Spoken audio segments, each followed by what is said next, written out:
Sinkholes and Secrets, when the cave collapses. Mammoth Cave in a sentence? It's a long way down. To be truthful, when Jess and I visited mid-May, Mammoth Cave National Park wasn't quite what I expected, nor were the thoughts that eventually hit my heart later. I haven't visited many caves, so I suppose my idea of what they're like is as seen through the eyes of Hollywood's adventure movie creators. You know what I mean. The hero finds a treasure map which leads to a hidden cave entrance in the side of a mountain. As luck would have it, there happens to be an old torch waiting for him, so he lights it and decides to explore what might be hidden in the darkness. The cave is, of course, loaded with booby traps that have been set by the ancient natives to protect mounds of gold and precious treasures. Said natives discovered a way to shift the massive walls of the cave, to hold back the water of a huge underground river, and set a trigger that, if tripped, will open up the dam, release the water, and collapse the walls, trapping both treasure and intruder in the cave forever. The hero, of course, barely escapes in the nick of time. Makes for a good story and a thrilling adventure, doesn't it? Imagine my surprise then as we drove into the park and there wasn't a mountain in sight. Initially, it was a bit of a letdown. I was hoping for topside hikes that would lead to mountain summits with beautiful panoramic views of the valley below, as well as the tours that would take us to the secrets hidden in the cave. But what do we get instead? Sinkholes. Yep, you read that right. Sinkholes. Underwhelming, isn't it? Pun intended. Our first hike was to Cedar Sink. I took a picture of the karst window sign that was posted there because karst was an interesting and unknown word, not because I found the information on the sign intriguing. I didn't understand until later what I was really seeing. Still, I tried to appreciate the hike for what it was, rather than what it wasn't. The lush vegetation and the rock formations in the sinkhole were beautiful in their way, and the cave was really what we came to see anyway. To say that the cave tours were eye-opening is rather an oxymoronic statement, since they were, in truth, a descent more than 100 feet into the darkness below.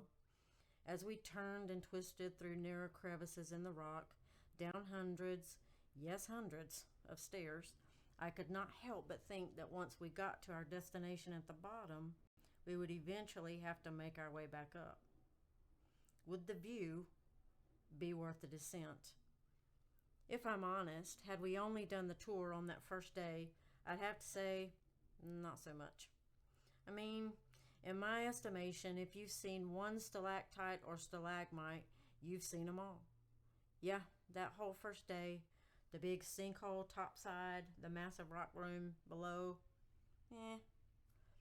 So I didn't internally greet the second day at the park with as much zeal as the first. But a new day means a new opportunity to discover something you didn't the day before, right?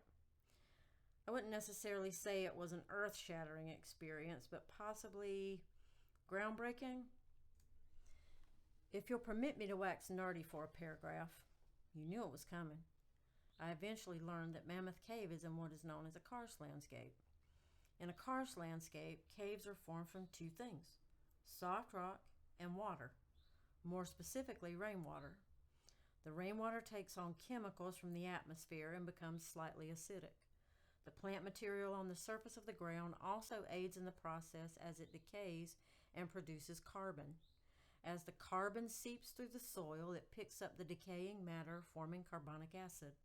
It's this acid that eats through the soft rock, creating channels and large cavities below the surface.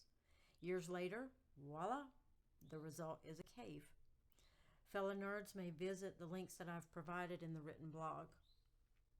So day 2 took us deeper below the surface than the first. Some of the openings were so narrow as we descended, I had to turn to squeeze through them. I was already grateful for every light that had been placed along the tunnels and crevices to help me keep my footing, but I didn't realize how much I appreciated them until we entered an expansive room many feet below. It was set up with a number of wooden benches for those touring to sit and rest and listen to the instruction of the tour guide. Large mounds of collapsed rock surrounding the outer edges drew my attention as the members of our tour group found a seat. After several minutes of droning sharing exceptionally interesting historical information. The guide instructed us to make sure we had silenced our phones and put them away in order to allow everyone the natural experience of being in a cave. After letting us know what he was about to do and requesting that no one move or speak, he switched off the lights for a few moments. Without the light and no movement, as far as my eyes could tell, there was nothing there other than darkness and silence. I could not see my hand as I waved it directly in front of my face, let alone the mounds of collapsed rock piled up everywhere around me. Yet topside, in the light, the sinkhole told another story. Somehow, somewhere, the acidic rain from the surface had seeped in, eating through the soft rock to the cavern where I sat. It had found its way in unaided by light or sound. Little by little, it had dissolved the rock away until there was nothing left to hold the weight above it, and it caved in. Sitting there in the darkness, my eyes could not define the places where the cave had collapsed, but as I walked topside around the rim of that sinkhole, I had witnessed the evidence of what was here below. I've lived in a little bit of a paradox since then. My mind moving between thinking about it a lot to trying not to think about it at all since I've been home. I've shared with several friends recently that as I write this blog, the blog is writing me. I see both where I've been and where I'm going, the state of my heart as it has been, as it is, and how it could be. The Holy Spirit reminded me of an account I have read many times in the scriptures, but never from a subterranean perspective. The woman at the well and her encounter with Jesus. If you don't know it, you'll find it in the Bible in John 4:4-29.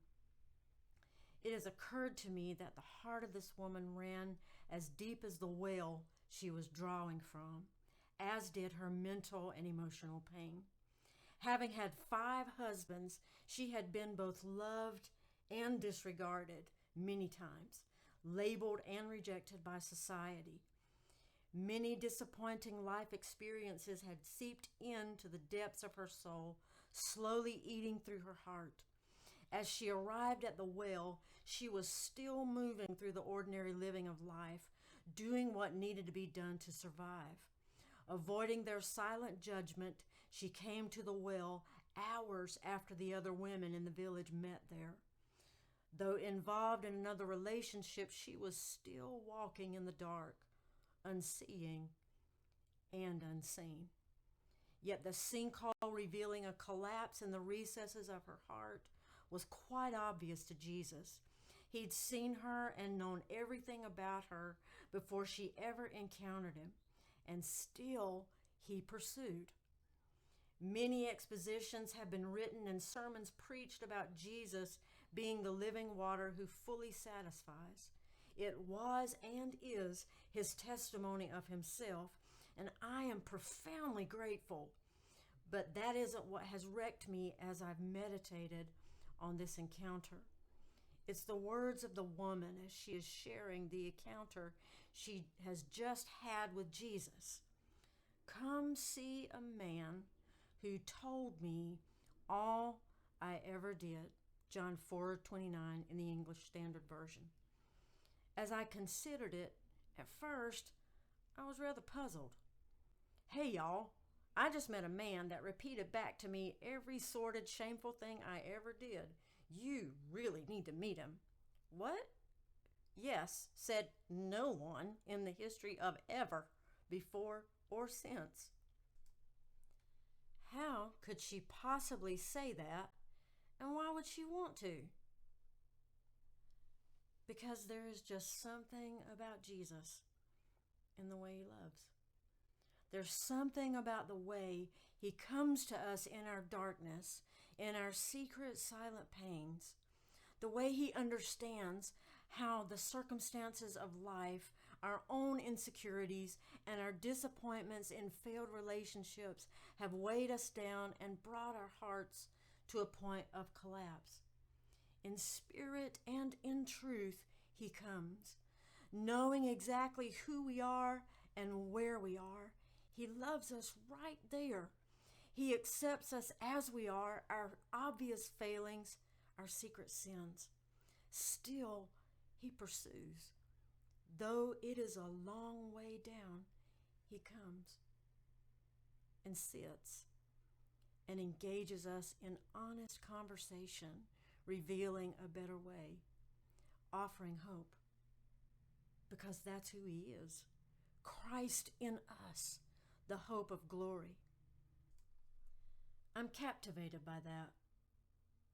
Still more deeply, I have examined my own heart with the Holy Spirit, and I see that I have been both the woman at the well and the self-righteous member of society. As the woman, I have walked in the depths of my own darkness, surrounded by the rubble of my own collapsed heart, needing hope. As the self-righteous society member, I have stood on the rims of sinkholes in the lives of others, passing judgment on their surface behaviors, failing to understand they were walking where I have also been way more than once, needing hope. I could sit here forever regretting that up to now I have never fully understood, let alone revealed, the message of Colossians 1:26 and 27. The mystery hidden for ages and generations, but now revealed to his saints. To them God chose to make known how great among the Gentiles are the riches of the glory of this mystery, which is Christ in you, the hope of glory. Or I could let him in completely, both eternal light and living water. I could let him light the collapsed caverns of my own soul, speak his comforting love to the deep places of my pain, and wash away the acidic influences of a fallen world from my heart. Rather than passing judgment on things I don't fully understand, I could stand on the rims of the sinkholes in the lives of others, bearing witness to them that he is Christ, the hope of glory. It's a choice he gives all of us. I guess I could say then that though my trip to Mammoth Cave did not meet my natural expectations, it has given me great spiritual expectation. In a word, it's hope. If we're honest, really honest, we all have sinkholes. We all have secrets, and we all need hope. Real hope. And I find it deeply comforting to know that hope isn't a feeling at all. It's a person. He's Jesus. He's actively pursuing each one of us to bring us into relationship with him. He's yours and he's mine for eternity if we want him, wherever we may find ourselves. And from my perspective, Hollywood could never write a better story.